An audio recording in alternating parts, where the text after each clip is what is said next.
Dyna fel mae'n edrych heddi, yma ar fore dydd Iau yn Llanelwedd yn y prif gylch. Dyna ni'r un sydd yn beirniadu yr adran C. Ie, Val Robinson o Brydfa Teirios, wrth gwrs. Val wedi cael 2 ddiwrnod busi, mae rhaid gweud. Ar ôl gweud, bore dydd Llun bod yr adran C falle y cryfa yn yr adrannau Cymreig. Wy'n cytuno o hyd, mae Val wedi cael dosbarthu heddi o'r cesig a'r meirch i ddod sy'n mas draw.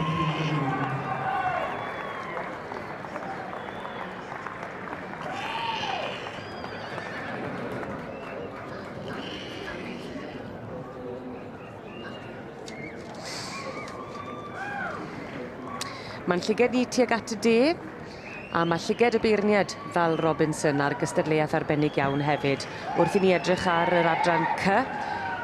Ei harbenigedd hi, wrth gwrs, pencampwriaeth y Merlod Cymreig Tape Cob. Dyna diffiniad yr adran yma, wrth gwrs, yr adran C. I'r cesig a'r ebolesu, pencampwriaeth benywedd mewn ffordd yn dyferob. Ie, wir. Mae'n adran gref iawn, wedi bod yn adran gref dros yr wythnos, ac mi oedd yna dipyn o sôn am hyn ar ddechrau'r wythnos, a bellach bod i yn ddydd Iau, Rob.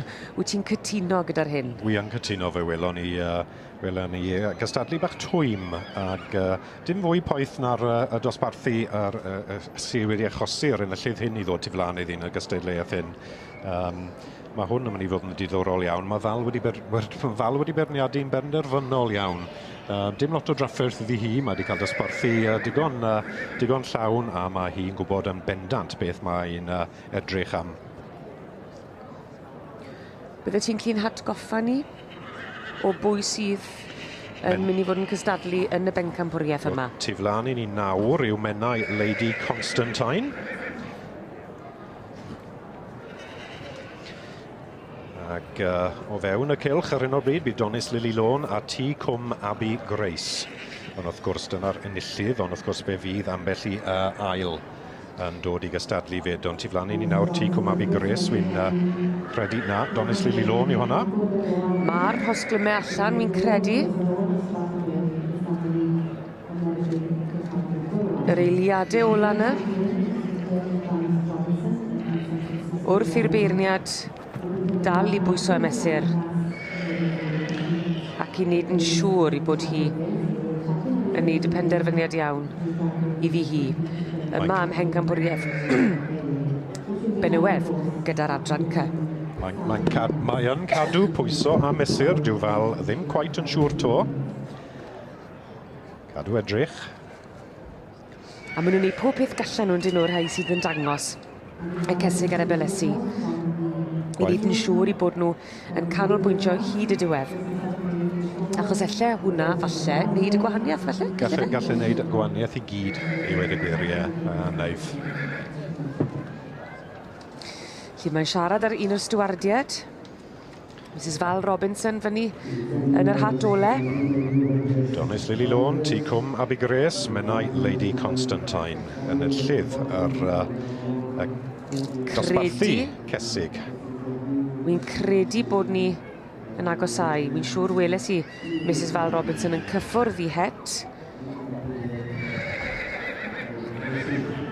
Falle na. Mae wedi dewis. Mae ddi wedi dewis. A dewis da. Dewis da. Yn ymfarn ni, mae'r rhaid gweud. Tir llawn Princess Tegan. Tir llawn Princess Tegan. Oedd hon yn boblogaidd iawn yn ei dosbarth, a wrth dod mewn i'r gystadleuaeth hyn, fe gath i tipyn o dorf a tipyn o sŵn yn dangos bod yr genedlaethfa yn hoffi hon. Ond wrth gwrs, un beirniad sy'n bwysig, y beirniad, dyna ni'n gweld Val Robinson. Dyna ni'r beirniad Val Robinson. Newydd rhoi'r hosglwm a charden goch i'r enillydd yma. Tir llawn Princess Tegan yn eiddo i Mrs Dawn Groom. Yn dod yn fuddigol, mae'n anodd gwybod lle mae dal pob peth, chwarae teg, pan i chi'n cael yr holl wobrau yma.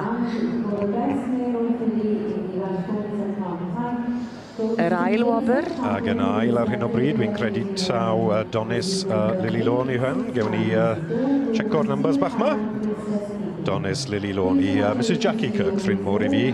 Da iawn Jackie, wrth y march Parceg Bog ac allan o synod Rosie O'Neill, ond gwad y cyntaf sy'n bwysig a atgofio Dawn Groom yn perthyn yn perchen ar y pencampwr yr Ebolesi neu Cesig, tir llawn Princess Tegan, wedi cael ei fagu gyda Justin Walters wrth y march Donis General Jack ac allan o tir llawn Chardonnay. So dyma wad Donis yn y pencampraig a'r is-bencampwarig. A braf gweld siglo llaw. A bod yna gystadleuaeth iach. Felly dyma ni llongyfarchiadau mawr iawn i tir llawn Princess Tegan yn eiddo i Mrs Dawn Groom, allan o Donis General Jack a tir llawn Chardonnay yn dod i'r brig ym Mhencampwriaeth Benywedd, y Merlod Cymreig Teip Cob.